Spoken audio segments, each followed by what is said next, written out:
me today. Here we go.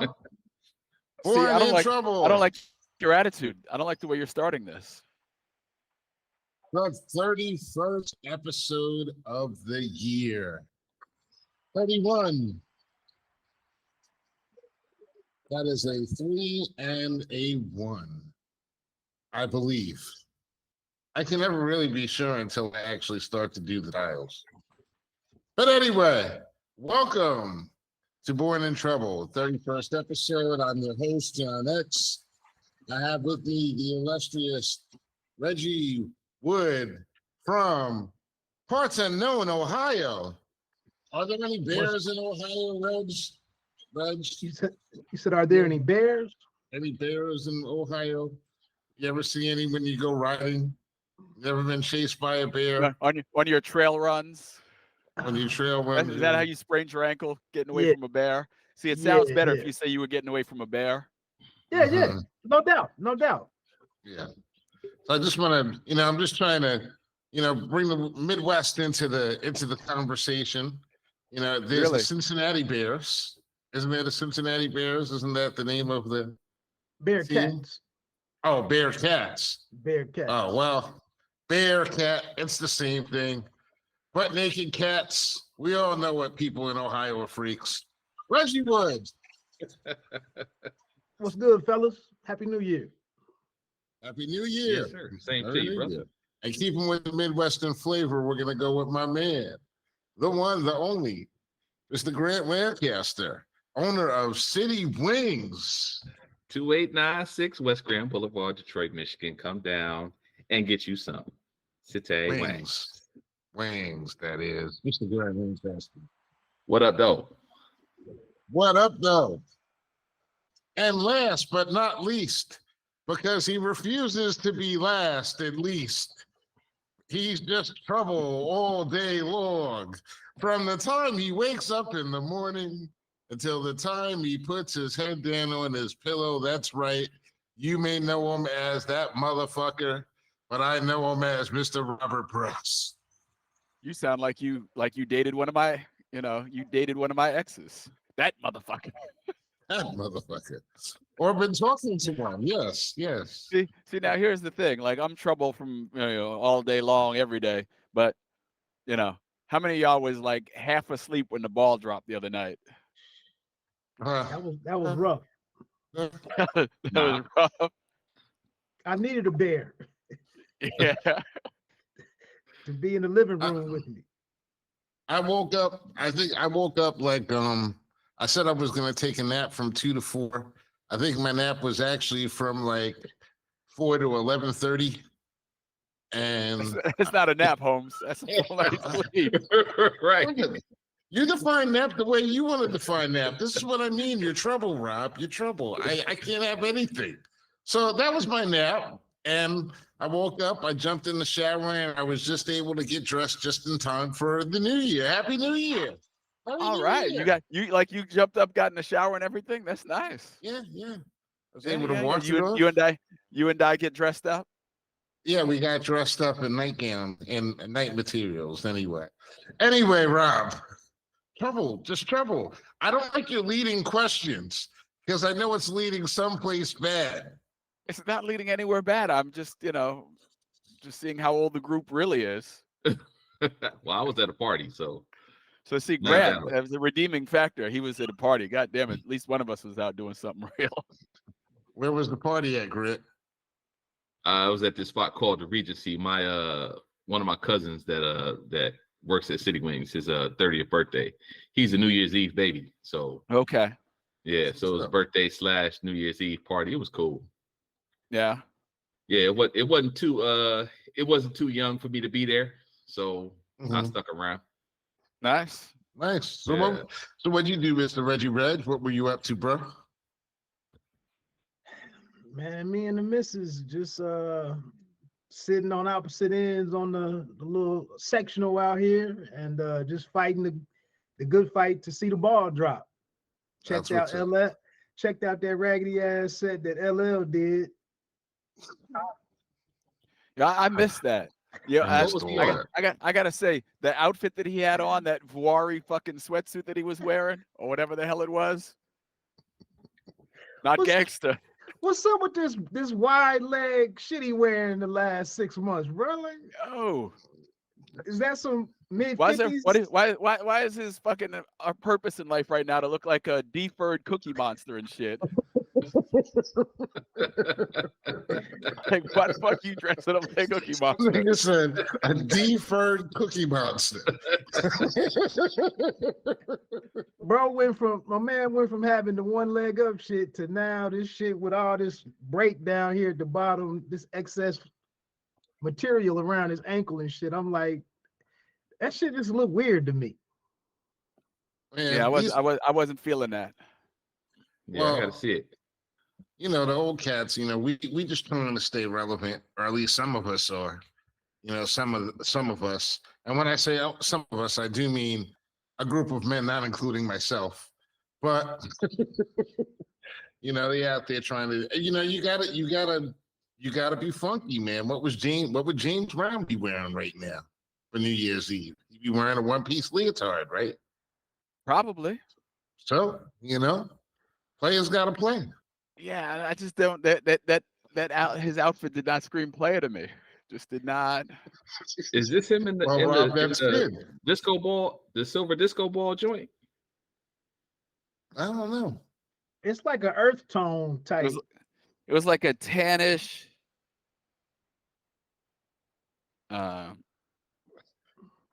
Let's see, LL Cool J New Year's outfit. Apparently, I'm not the only one who thought there was something wrong with it.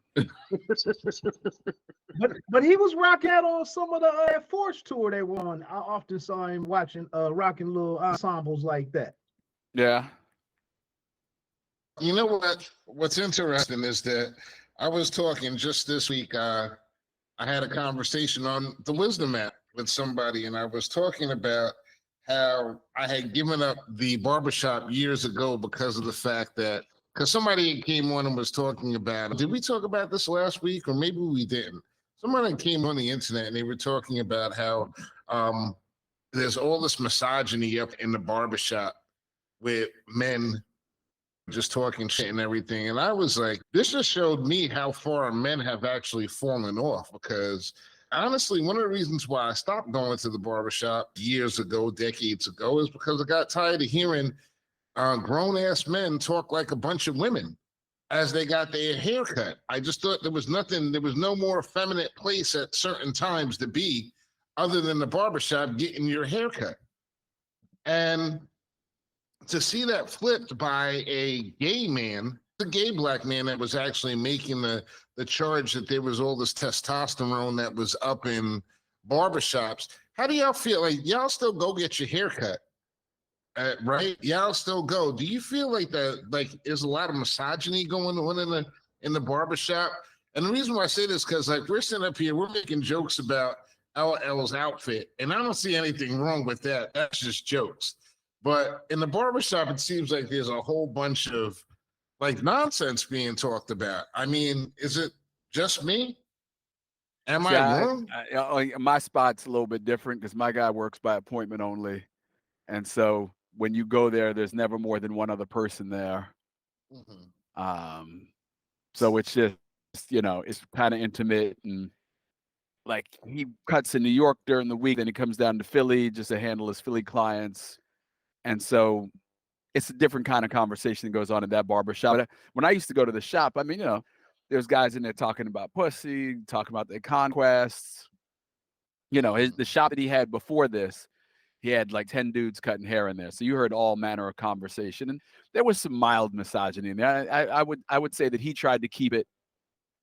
He wanted the place to be respectable. He wanted women to be able to come in there. So he kept the lid on some of that. But, you know, any room where you just get guys, Right. you know, only guys, it's gonna be at least some mild-mannered misogyny and probably more. I.e. a typical firehouse. I.e. a typical firehouse, yeah. Yeah. And you work in a firehouse. What's that like? Would you find it more misogynistic there, or? I don't know about more. So here's what I've learned is the way that society is everywhere. right? You can't escape it. So if I say titty in the engine house, somebody could be offended, even with all dudes there. You know what I mean? It's, you know, somebody who wasn't breastfed may get triggered because I said titty, whatever. You know what I'm saying? Like, it's just, you never know. You know what I mean? So even in these situations, you have to be careful. So from my vantage point, I'm not going to call it misogyny. I'm going to say that the male dominated kind of conversation, the male angle conversation is kind of curbed, because you never know in this era with everybody's sensibilities, you never know what you're going to say that's going to trigger somebody to set something off. I mean, or call HR. I really can't speak about it in like any type of death and everything. So that's why I'm asking the questions, because like, honestly, you know, I do have the clippers. I shave my own hair. I've been shaving my own hair. The only time I do go to a barbershop or I go to a barber, it's like I have a guy that I actually call that I try to set up an appointment with. And that's only if I'm going to do a business meeting, I'm going to get a check. When I actually go and I do that once or twice or 3 times a year, whatever that is, to be presentable, because I do work at home. Reg, do Like you at the find place where you get your chest waxed, what's that conversation like? this motherfucker? Reg, I was trying to throw it to you, bro. You see what I gotta deal with, man? I got chest wax. My chest wax, bro? Really, bro?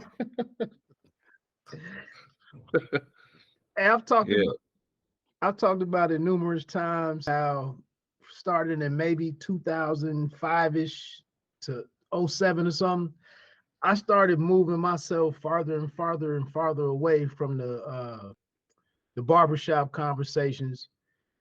Just didn't get too much constructive out of a lot of it. And then especially after getting married in 01. But it's a difference in like, so speaking of misogyny, I'm looking on Instagram the other day and they had it was the video of CD Lamb on draft night when he was sitting there with his girlfriend at the time or whatever, and she went to reach for his phone, as he had 2 phones that he was holding. Mm-hmm. And she grabbed one and then he grabbed it from her immediately, and some kind of like to put her in her place. But the caption of the clip was like, this was the night that CD Lamb entered the Hall of Fame because of how he treated this woman. Now, to me, that's kind of like misogyny. But us sitting around talking conquests and the mentioning of titties or something, that's not necessarily misogyny to me. What would that be? You know, because I mean, misogyny. I think you're right about that. Misogyny is like, it's a very hard, it's a very deep line to draw from just that conversation. How do we let people just be themselves? Because, like, you know what, when women close the doors and they're having their conversations, they're saying some of the most rude stuff whatsoever. And it's like as if we're not allowed to actually have these conversations amongst ourselves. Like, I had to check somebody today. I called you early in the day, Rob. Maybe this is why you're so belligerent with me, because I actually spoke to him earlier today. And I was like, look, I got to stay out of trouble today because I don't want to get on. Somebody already started beefing with me online, and I'm going to get on the internet and start saying all these different things and wear myself out. And then when it comes to be like 9 o'clock, 9:30 tonight, I'm not going to have anything to say because I will work myself up. And it's like, it's not even relevant and everything. I made a joke. She didn't get the joke. She tried to be serious about it. I'm like, you know, I answered your question. Now go away. You know what I'm saying? That's like nothing. But people actually go out and they search for these like interactions and these fights with people every day. And I'm not really here for it. I'm an old man. I don't want to I'm not going to sit up there and argue with some 20-something-year-old girl over the internet. I think there's better ways to actually solve our problem. If you really want to be mad and everything, I don't know. See, I was about to say something misogynistic right there. So if the definition of misogyny is dislike of contempt for or ingrained prejudice against women, Mm-hmm. can conversation really be misogynistic?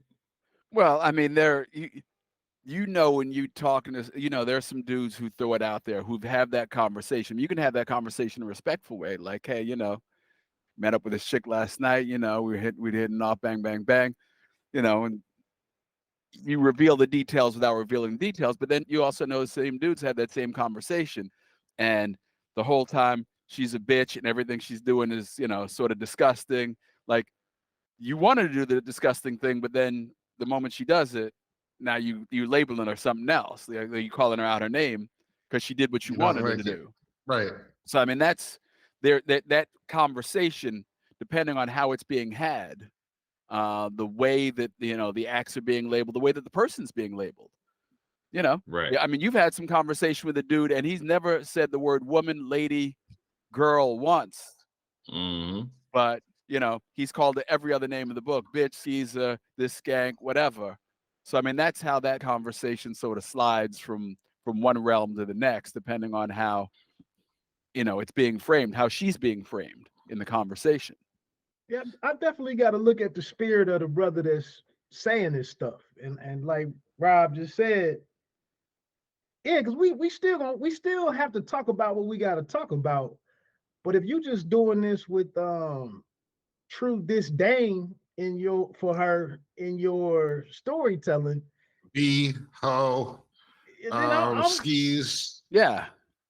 I'm slut. trying to exit out of the conversation myself at a certain point. Well, I mean, But there's it certain. Go ahead, Grant. isn't the opposite what we hear for men coming from women though? Oh, most definitely. But I mean, let's be honest. They have something to say about everything.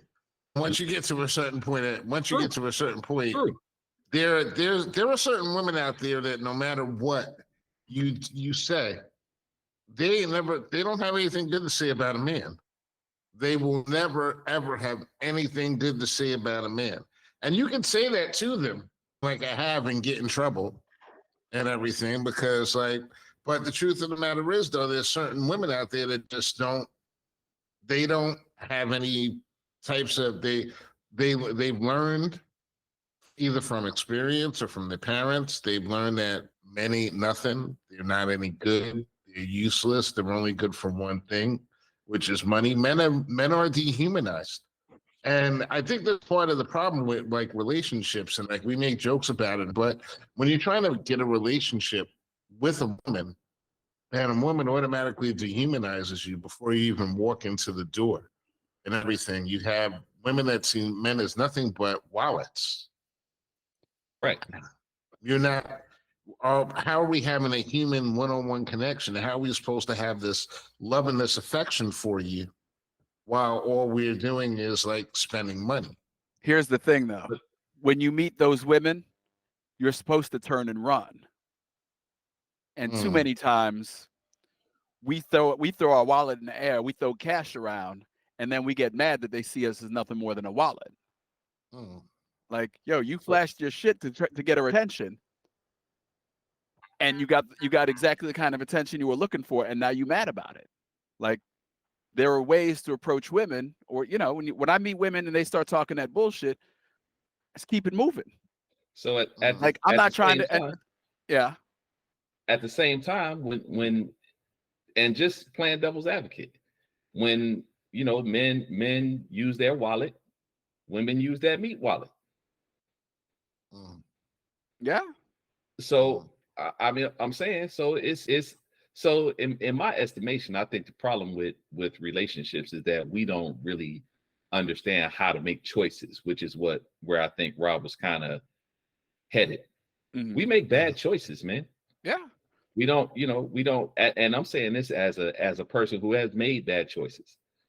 We make bad choices when it comes to relationships. We make great choices on some things, but once that heart gets involved and feelings start getting involved, all of a sudden we're all fucking, Quasimodo making decisions. Oh yeah, and we get that look. She got that look, and all Right. of a sudden we start like, come on, man, that you got to dig deeper than that. But a Yeah. lot of people get stuck at that level. Yeah, but her ass is fat though, and I like that. Or We've all been in that relationship where like you don't belong there, but you're like, damn, she's fine now. yeah, it's Like, it's damn, good. she's fine. but girl, he drive a BMW. The pool is So good. So Well- it all boils down to the choices that we make. Yeah, and See, the problem- we got to learn to make better choices. Like there's a psychologist that I see on Instagram a lot, and she talks about it a lot. That she talks about the fact that men with means get cheated on a lot more than guys who don't, because women who are attracted by the economic factors are less emotionally attached normally, And once they got you to say yes, well, they got you, so now they got to get the next. They got, if you're economically inclined, you got to keep building. So you got him. Well, that's what his limit is. So now I got to find the next guy to take me to the next level. There's always more. There's always more. And women who are more about emotional attachment, they're not going to take a man like an ultra successful man. Ultra successful men work a lot. They spend a lot of their time and a lot of their resources on building that chip stack. Well, women who are more inclined for an emotional attachment aren't going to put up with that because your ass isn't around. They'd rather have a dude who's making less, who's going to be there and be able to invest the time in their emotions. But if a woman's like, cool, do you, and we'll go shopping on the weekend, there's a good chance she's going to cheat on your ass at some point. You see, it's like you just described like the whole gamut of women, whether you like to admit it or whether or not they would admit it or not, and just basically a couple of sentences in a paragraph right there. You ran the gamut from the woman that will accept, or maybe maybe it was you, Grant, that started with the woman that's looking for nothing but money, who's the wallet, satisfaction, who's looking for that. And then you have the emotional one that wants you around all the time. And pretty much you can draw a line and you can show the difference between, it runs the entire community, from the people that are looking for, this is the one that's got the baby daddies, the ones that have the sugar daddies, those are the first ones. The ones that have the baby daddies are the second ones. And basically somewhere along the line, they all intersect and they connect and they become the same thing. And I thought about something this week. The reason why I started like this is because relationships have become the biggest thing in the Black community now. It's no longer equality. It's no longer equity. It's no longer anything that's really relevant. What is the most important topic of conversation in the Black community is relationships. Do you have one? What is it like? Who is it with? And can we talk about you? Can we talk about your relationship? That is the most important thing, not finance, not whether or not we shall overcome. No, we're not overcoming them no more. That's like, that shit is dead. Love and Hip Hop Atlanta is on. So this is what the community is right now. So me coming to this revelation in this presentation, it kind of it's got me disgusted to a certain extent. You know what I think you need to do, homie? What's that, bro? I think you need to take a social media detox. You think so? Yeah, man. Because I think you may be right. Because I mean, honestly speaking, I was thinking I'm looking at I didn't participate as much, but maybe I did. And I'm looking at it and I'm like, Twitter and all these different places and everything. Like Black people used to be better at the internet than what they are now. And when I say better at the internet, this is what I mean. When somebody would say something that was absolutely asinine and stupid, we didn't really participate. We used to just kind of some way sideways eye that person, in a digital way, and then just keep it moving. Now we're engaging in friggin' everything.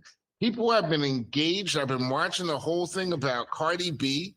You know, Cardi B had an album that was just about to drop. She was supposedly broke up with her husband, and then comes out New Year's Eve after the album is dropped, and she's been sleeping with her husband the entire time. Whoa, big surprise. Because this is the relevance. This is what's stealing all of these people's attention. I don't know, Rob. Maybe I should take a complete and total break from and detox from social media for a while, but I'm afraid of what it would look like when I came back. Here's the thing, man. Like, you know, to borrow a quote from Brother Lancaster, you know, the 85s are gonna be the 85s. Yes, sir. They got no choice in the matter. The 85s got more options for entertainment now. It's more readily available. And you just gotta kind of, you know, you can't let the opinions, the thoughts, opinions, and comments of the 85, you can't give them more weight than they deserve. Like, yeah, a lot of the 85s are talking about that shit, but those are not serious people anyway. Those aren't the people you wanted to be in conversation with anyway.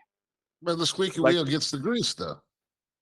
So this is where all of our squeaky resources wheel, the are. squeaky wheel gets the grease, but like, what real grease is it getting? Like, you don't have to give it any grease is the thing. Well, let me tell you where the grease is. Okay, I have to make a correction of myself. I went and I'm sorry, I beat my producer to a pulp and everything because of the fact that he gave me erroneous information.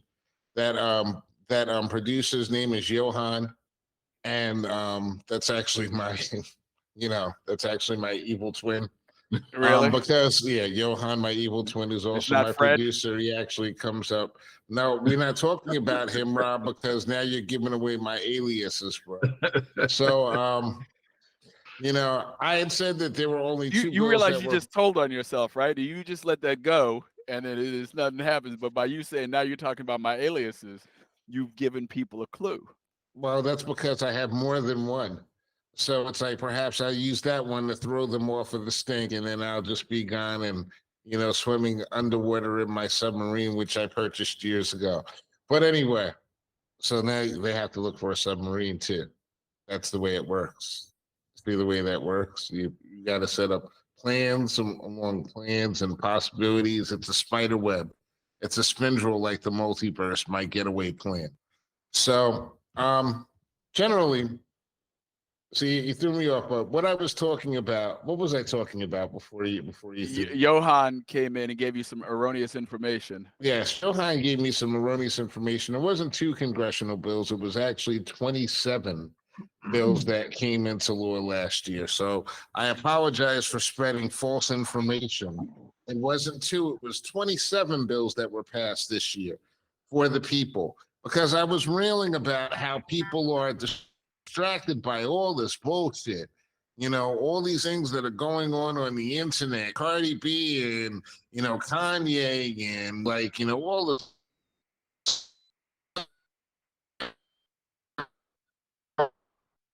What was that?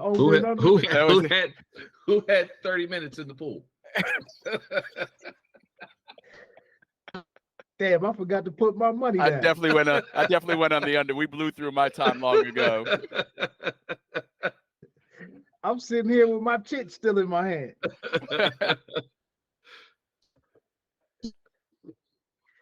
Hey, we lost him for real. We lost him for real. I will say though that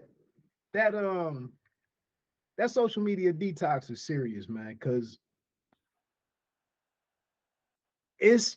you just can't make yourself available to everything, and you want to know, you want to stay hip and in the loop and whatnot, but it's so much stuff. It was a skit yesterday. I just want and like we can't even laugh at stuff anymore without somebody ruining the joke. And it was a brother that had a little skit, one of the more creative ones I've seen. And he was in the elevator with his black woman, just him and his woman. And then a white girl comes to jump in the elevator with them. And the black lady looks, she frowns at her for coming into the elevator with them. And then she turns around and she has a very round ass. Yeah, And didn't he sort of make the gesture to open the door to I think so. keep I the think door so. open? Yeah. Yeah, I think so. That's an important detail. Start the evil in the woman. Get the Right. evil cooking in the woman. And then he looks down and sees the ass. The black woman sees the ass, and the brother is drinking his water and spilling his water over his face. And it was just a harmless joke. But you get that. I go down in the comments section, and there's some brother that's got some detailed opinion of how well, it's normal for the black man to be, or the so-called black man to be attracted to all white women. It's in our DNA because white women, they were 78% of the plantation owners back in the day. So the black man is like predisposed. Brother, where the fuck you get these stats from, my man? Just enjoy it, man. It was a joke. Don't look down. If you don't want to get smacked in the face, don't look down. That's the joke. It was a joke. But that's not today though. That's the equivalent of saying titty. Right? If the word titty can offend, I mean, and everybody got titties. Titties are some of the most beautiful things on the planet. They produce life, or they feed life anyway. I mean, it's a part of nature. X is giving him the thumbs up because he's a titty man. So if ever there was a titty man on the planet, John. Yes, sir. So the offense that people take at so many things, and you know what? I don't know if I know that the negative aspect of everything is what kind of takes off in the social media world, right? So if you have a negative comment, that's much more likely to go viral or whatever the case may be than a positive comment.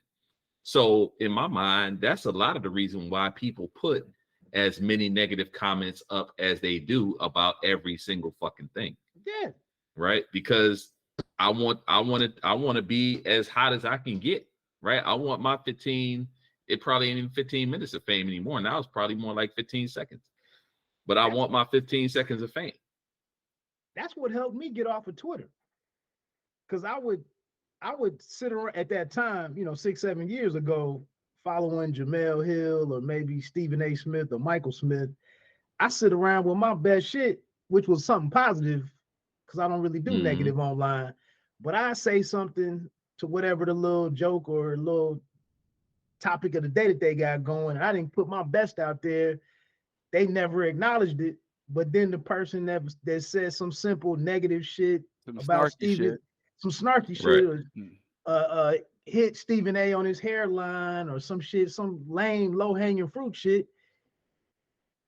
And even Talib Kweli, he was another one. You say the negative shit to him, he go all day with somebody over that shit, and you just like, man, that track 6 on album such and such. So I got away from that. That Detox is for real. Yeah, I gave it up, and I think I mentioned it to y'all. I gave it up based off of a restaurant downtown Detroit. Oh yeah, you did mention there was an incident. Oh yeah. And the restaurant was shut down in like 2 weeks based off of some social media shit. So I got off of there. I mean, I still have my Facebook page. I got an Instagram, and I think I have a Twitter. I know City Wings has all 3 of those, but I don't fool with them at all. So that's smart to stay away from that stuff. A couple of years ago, my daughter, when she was in high school, went to this program, this leadership retreat. And the first thing that they did when they got on the bus is take their phones away from them. Mm-hmm. And so for the week that they were there, they didn't see their phones. And every single kid on the trip reported that they felt better not having the phone and not having the influence of it. Like the first day or so, they were sweating it because they felt like they were missing everything. But after that, their brains sort of settled down and they were like, oh, this ain't bad. Like, this is actually a decent way to go. But try taking it out of their hands, when they're out and about in civilization. You can't do it. But like, it's a worthwhile project. And the other thing is, if you're going to be on there, then you just got to remember that you can't lend too much weight to what these people are saying. And Right. it's sort of, Reg, you were sort of talking about it on your podcast, like, you don't know who these people are and what background they have to be adding their commentary. Like, this person could be a lunatic. So you can't put too much weight in what they're saying. They might not know a goddamn thing. They might not know their ass from a hole in the ground. But you getting fired up because they said something snarky to you online, like, yo, let that shit just keep going. John, would you like to say something? No, you would not. You need to write in the chat, Holmes. You get extra whiteboard for next week's show. You write his comments down, put them in front of the camera. Well, man, that was like the brother that I mean, he put a really long, detailed comment on there. I said the joke was just about the uncomfortable situation for the brother. It was very simple. But you go in here talking about how black men are attracted to white women because they were the primary plantation owners back in the 1800s. Brother, what fucking fact book, where you get this bullshit from that women, like, it's not even accurate whatsoever. but that's part of the thing though. Like,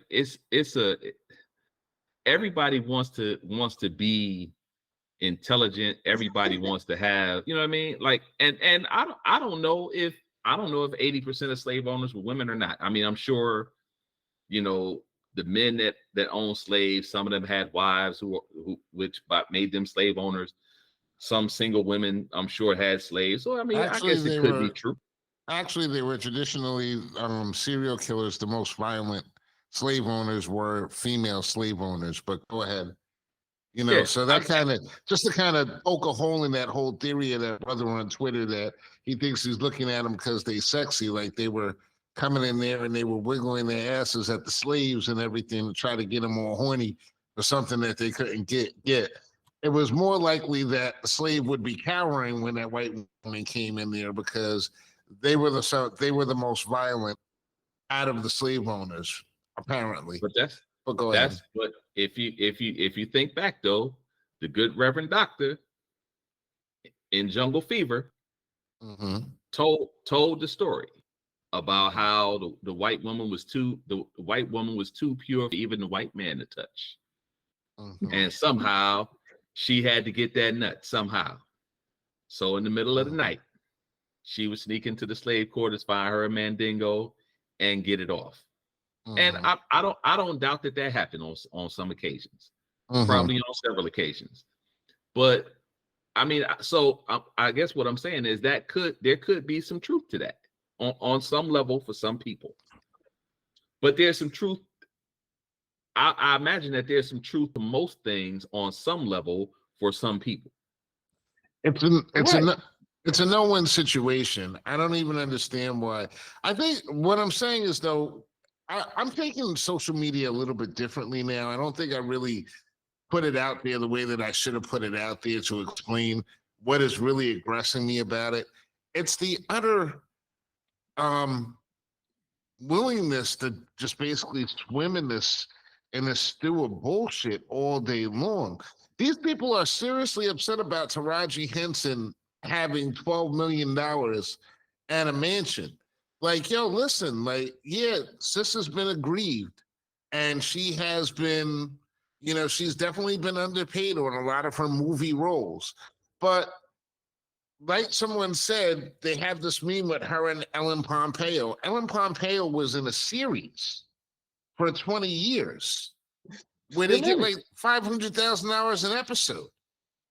There's like we just completely and totally forget about all of the important aspects. And the reason why that bothers me, honestly, is because if we will skip over it just because of the fact that we just want to feel that Taraji is a better actress than Ellen Pompeo, then that's fine. But when we're skipping over details that actually matter and that are relevant because of the fact that it's based upon an argument that's race-based. That's a flaw. That's a Yeah, but it's weakness. we're a headline society. We're not a society that reads the story anymore.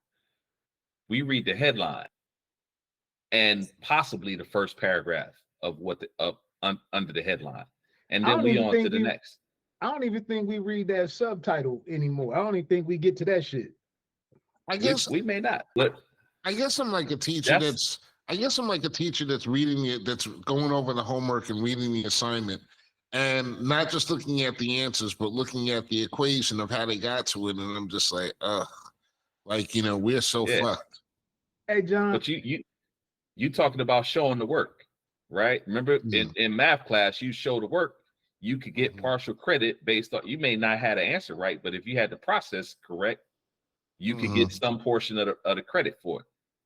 Ain't none of that happening right now. Ain't none of that happening today. It's over. Ain't none of that happening. So John, I think that's, go ahead. I took YouTube off my phone like 3.5 months ago. I got so tired of seeing that brother Dr. Boyce and some of his shit and I'm like, man, this dude got a PhD, and a 4-year degree, Ohio State and Kentucky. And he would get on there and say such backward shit, and no one would call him on none of that shit. And I just was like, I got tired of making the comments. Like, I'm not on here trying to say I'm smarter than you and whatnot, but he was like, how do you put out here that you can take my financial literacy classes and my investment classes, but then you want to only sit around and talk about Black-owned companies and Black money. Well, motherfucker, you're not just gonna have you ain't just gonna have no fun where you're not investing in the industry leaders across all of these different industries. So this shit where we approach everything through Blackness is just it's killing it for me. It's a losing situation before you even step into it. And as I say this and everything, someone would be listening to this comment and they'd say, "Oh, that nigga's lost," and everything because they're not really looking at the entire pie and the entire puzzle. Sometimes you got to bring along certain things in order to get to a certain point. You have to be strategic in this world and everything in order to get through things. And what a lot of people are calling for is just basic out and out failure. Just go out there and just do it this way and fall on your face because there ain't no support here. You know what I'm saying? We're not talking about a group of people that, like, if you go out there and say, "I'm all Black and everything, I'm all Black," and then you fail, and they're going to say, "Oh, man, brother, I'm going to come and pick you up and help you go to the next line." What they're going to say is, as you're like, say,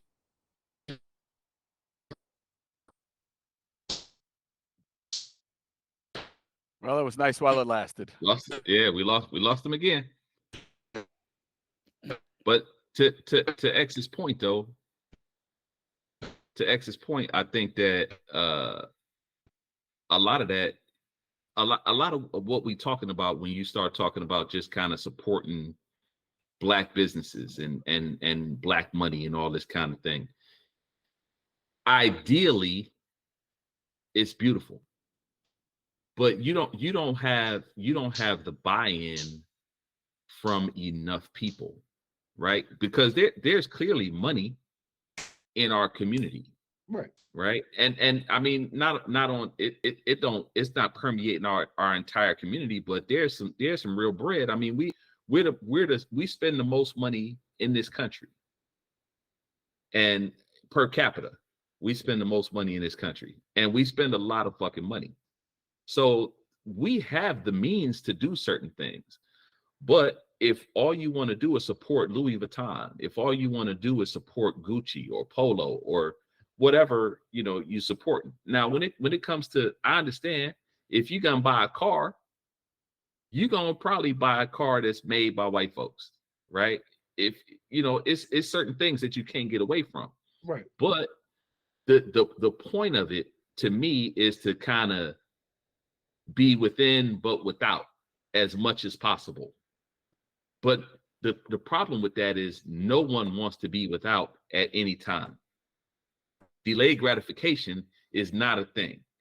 No one is going to delay their gratification for any reason in this society, because we're in this microwave society. Everybody has to have everything right now. You're right about that. One of the things that, like, when I got off of YouTube, was like the Dr. Boyce cat was talking about that. It was the was it BNN or something? Black News Network or something? It folded. Yeah, it folded. Yeah, back in November. Mhm. So like or November last year. The Indian guy, the owner of the Jacksonville Jaguars, was a significant investor in that. And Dr. Boyce was like, because he was the investor, he was controlling the narratives and the story, the news, how they would talk. So he was like, that eliminates them from being considered black owned or anything, and you had to be skeptical of whatever. But I'm like, so now you mean to tell me that fledgling black companies, you're not allowed to take now you can't take investment money from anybody when it's not coming from you ain't gonna get no black people to put $33 million up for a news channel in all likelihood. Yeah, like there's a handful Right. of black people who could do that. Exactly. You know, and that number's so small, and you know who they are. You can't get to those people. Exactly. So I was just like, when you talk this black only stuff, you putting people in, you eliminating, the moves that a lot of people can make just based on that. And I'm like, you don't know that I think his name is Sean or something. I'm like, he's not all that involved with his Jaguars team that we've been watching for the past 8 years or however long he's been in ownership. So I don't have nothing to go on to say that he's being really heavy-handed on how they're covering the news. But you just want to sit in here and grab at the obvious thing. Oh, they said they black owned, but the money that is not coming from a black person, we need to eliminate them. And I'm just like, it's not that simple of a process for me.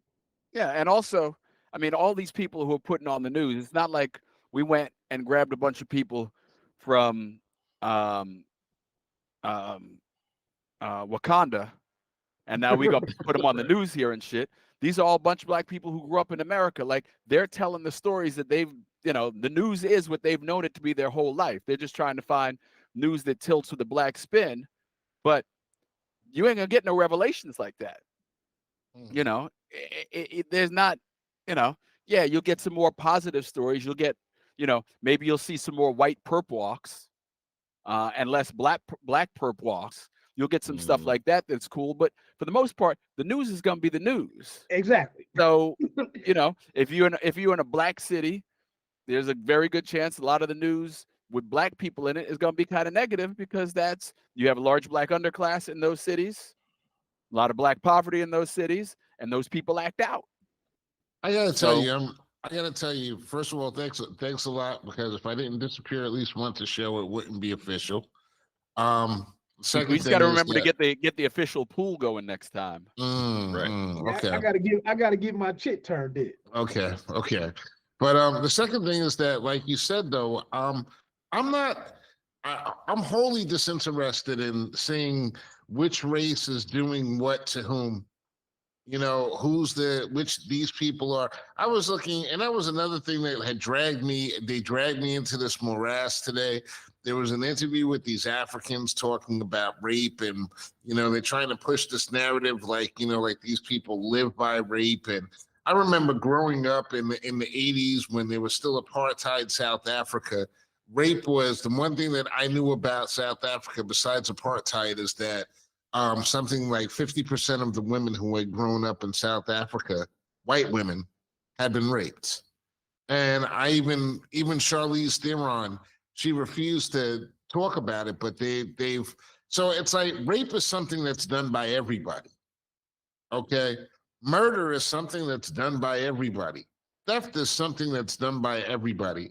I'm so tired of these messengers trying to get on television and try to convince me that one group is more predisposed to doing X or Y than the other.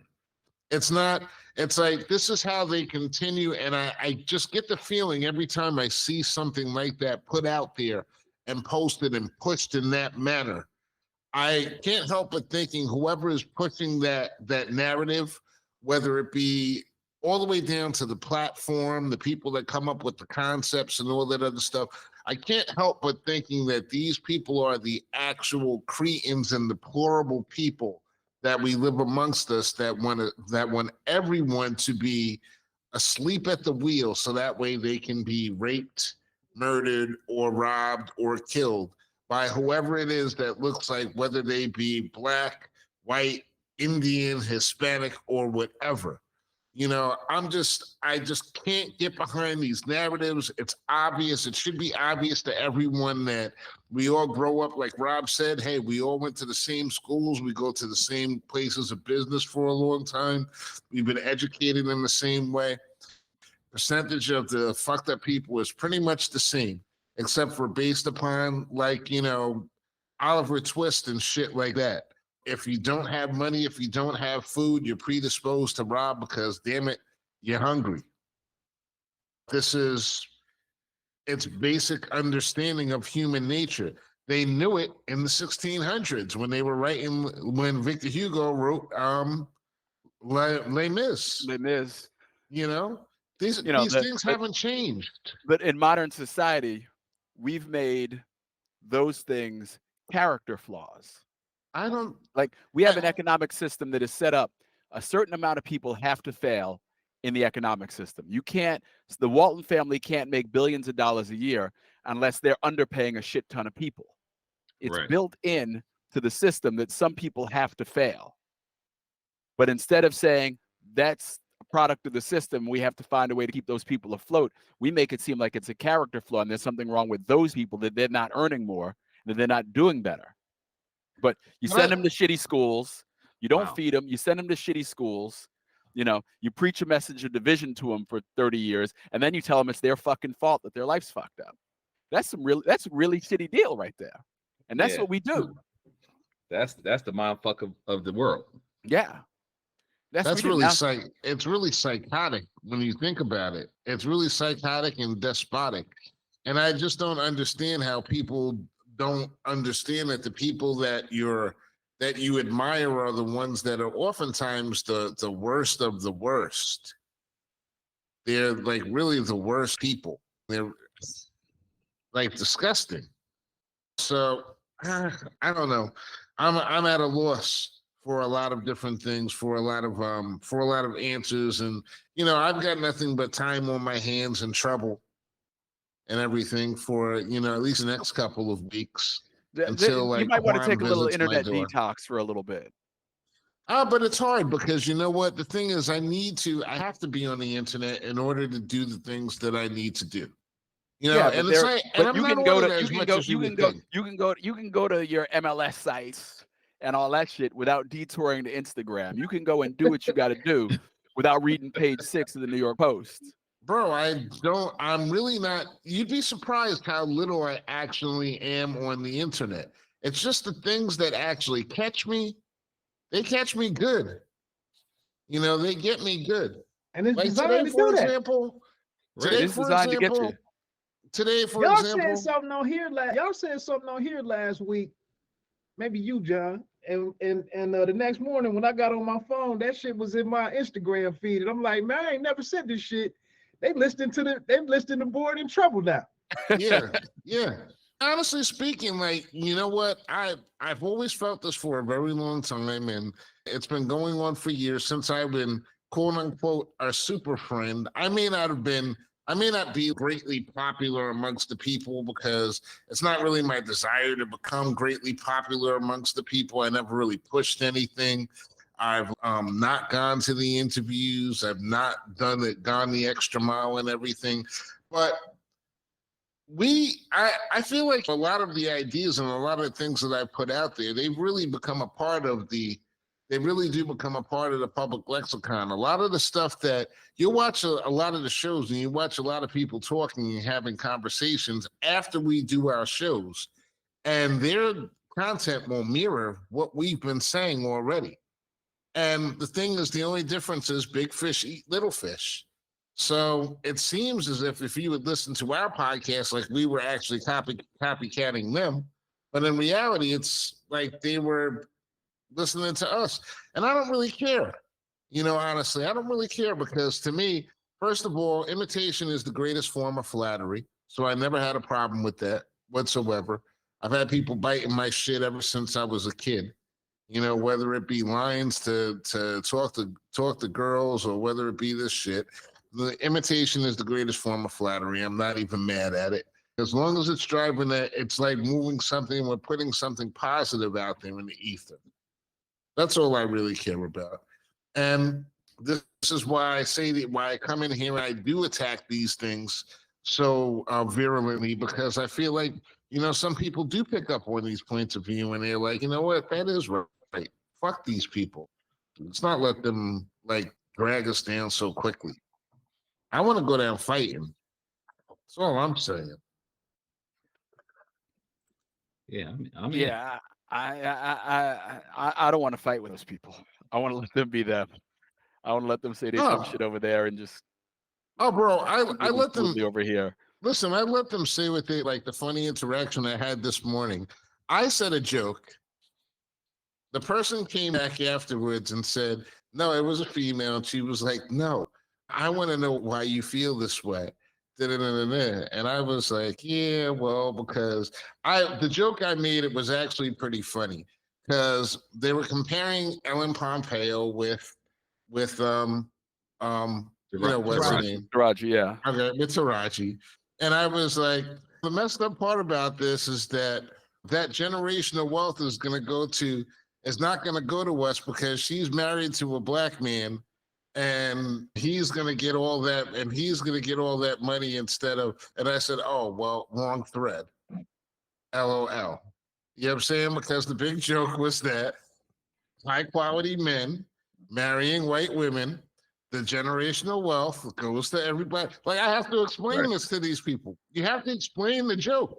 And I pretty much made it out there. I said it was a joke. And then she came back and said, oh, you're just trying to start trouble. I was like, well, obviously you didn't get the part where I said it was a joke pretty much at the end of the thing.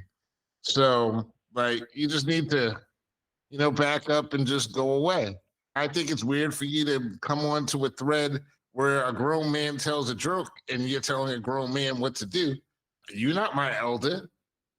Why are you even talking to me like that? And then it goes into all these different things. Is that the type of interaction she had with her daddy? I'm sorry if your daddy left you and he didn't talk to you and he didn't teach you how to properly engage with people. You don't have a sense of humor. I'm sorry that like the only way experiences that you have with speaking to a man is like speaking down to them. I'm sorry for that for you. You know what I'm saying? But I'm not going to let you bother me per se. I'm still going to laugh my way through the day and through the week. That's just what I do. I have a sense of humor. She was like, are you okay? I was like, listen, your question was asked and answered. Why don't you just go away now? Because I wasn't commenting on her post. She was kind of, why don't you just go away now? And that was the end of that thing, that particular one. And it wasn't a big deal, but it set the tone for everything else that I read. No, it set the tone for everything else that I read during the course of the day because I'm reading these comments with these people. And I'm like, damn, these people like really just don't know how to communicate. No. They really have issues communicating. And that is what bothered me, not the interaction with her. With her, it's just like, I don't know her. I wish her the best. I don't know that woman and everything. But the fact that people don't know how to interact and everything, it's kind of troublesome. But where would you learn how to interact when everything that you see is a 10-second soundbite? You see, and that's the fucking question. Like, honestly, that is the question, because like, if you want to be one of those people that are sitting up here on the internet, coming on here once a week and doing a show and complaining about people not having the ability to fucking interact, that's one thing. I can do that. We just did that. But how do we get people to actually get past that point so that way they can actually start communicating with each other in a more healthy way? Because we don't have the money. All they're doing is feeding us these fucked up messages that just keep us like feeding into their pockets and everything and walking into their traps. How do we change that and everything? And that's the real conversation I want to have. That's the conversation I want to have with young people that are actually like relevant. How the fuck do you do that? And the point is, they ain't even fucking there. They're not fucking there. They're not thinking about that shit. The powers that be are not interested in that. The powers that be are not interested in that. Forget about the powers that be. What about the actual people? You can't. You know what I'm saying? The actual people don't realize. The actual people are like the frog in the hot water. They don't realize that the shit is cooking their ass. They're enjoying it. Right. You know, they're not going to realize till it's too late that, oh shit, this water's boiling. I got the fuck out. Oops, I'm dead. Like the powers that be are going to keep the pressure on the people in this, you know, entertained, let's just say in this entertained state, because they ain't putting up no resistance. As long as they got their football on Saturday and Sunday, they got their hockey games, they got their little whatever, they're entertained. They don't, there's no problems. Yeah, they're not making as much money as they'd like, but they're entertained. You know, so you can't talk to them because you're not their daddy. You know, you got to let them be who they are. It's not real. I don't want to be their daddy. I want them to figure it out themselves. They know that the steak is not real. They know that it's not tender and juicy and succulent, but they're gonna eat it anyway. Yeah. And on that note, guess what? Time flies when you're having fun. When in trouble, it's been an hour already. For me, it's been a little bit less than an hour. I was gonna say it's been 35 minutes for you. We gotta get you a bigger stack of quarters. Pop in your internet machine.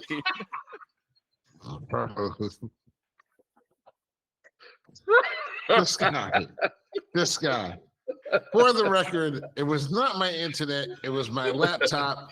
It just died for no reason. It's all recorded, but fuck you, Rob. I knew you were going to be a problem as soon as you came on today.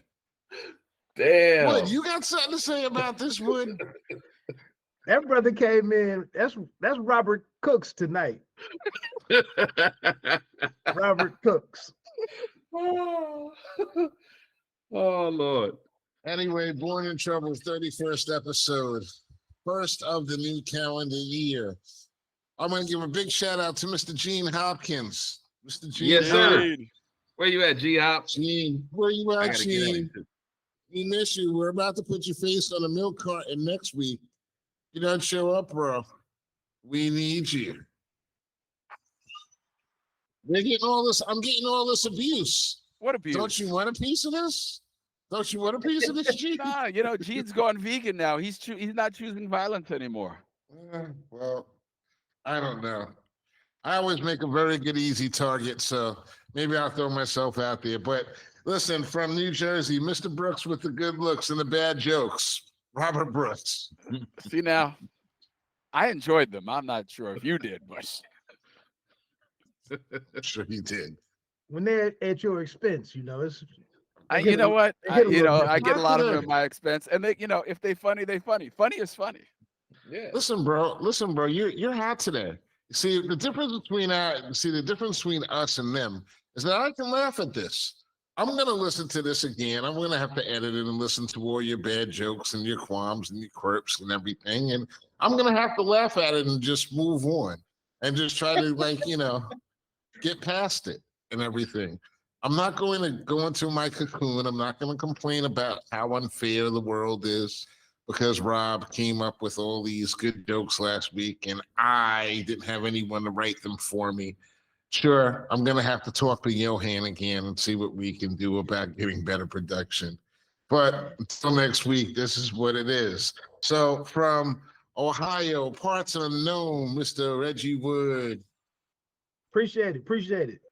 Another What's The great. that- runner what's that amongst pod- us. What was that podcast that you put up? What's the name of your podcast? So I know I got Pay Me No Mind behind me, but It's Always Personal was just trying to share some different, get some different, add to the definition of a black man, just flesh it out a little bit more than just the narrow couple archetypes that you get.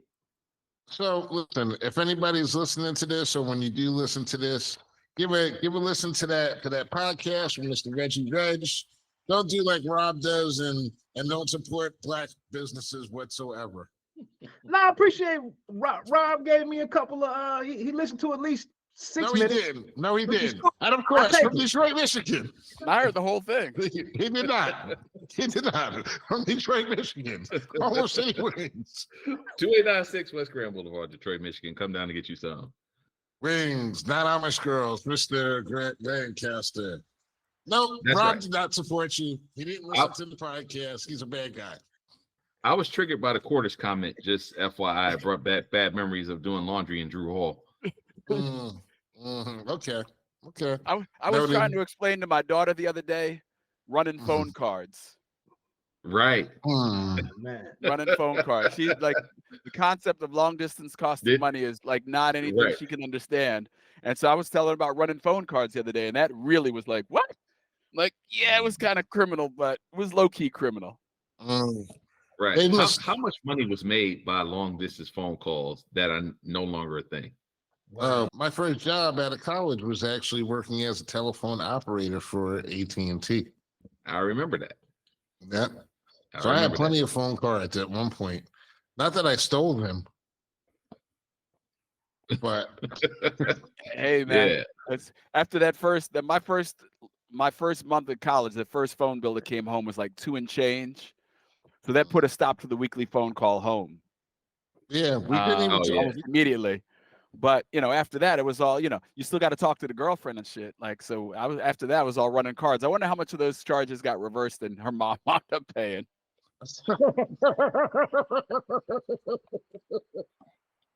They paid Holmes. I won't say her name because she'll still probably say "fuck you, ex" like she did back in the day. So Well, she's still cussing my name, so she's, more than likely cussing yours too. It's okay. yeah, we won't say what we already know to be the truth about that one because that would just be unnecessary. It's unnecessary. Once you're out of the web, you could stay out of the web. Born in Trouble, 31st episode. Fellas, thank you for joining me. And we will Absolutely. We will see you again next. Peace.